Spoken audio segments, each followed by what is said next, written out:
जय जगन्नाथ। प्रकाश पंडा क्रिएशन तरफ आपण मानक स्वागत।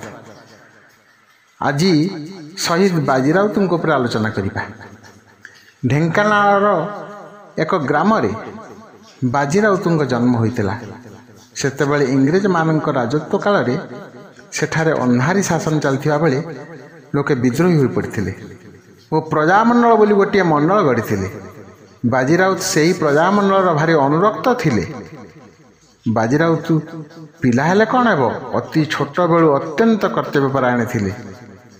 दिने प्रजामंडल नेता तांको सेठाकार नदीर गोटे नई घाट जगाई हुकुम करथिले जेमिति घाटर डंगा सेठू केही न पिटाए।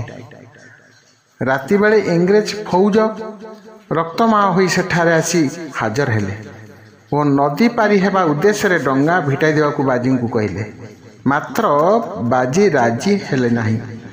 इंग्रेज मानकू भारी अपमान बोध है।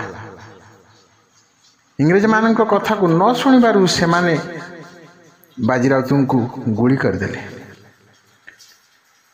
फल तांको देहरु रक्त बहीगला और सब नदी जल भाषिया को लगिला। उत्कल इतिहास रे बाजीराउत चिरदिन शहीद हो रहीगले। शहीद हो गले।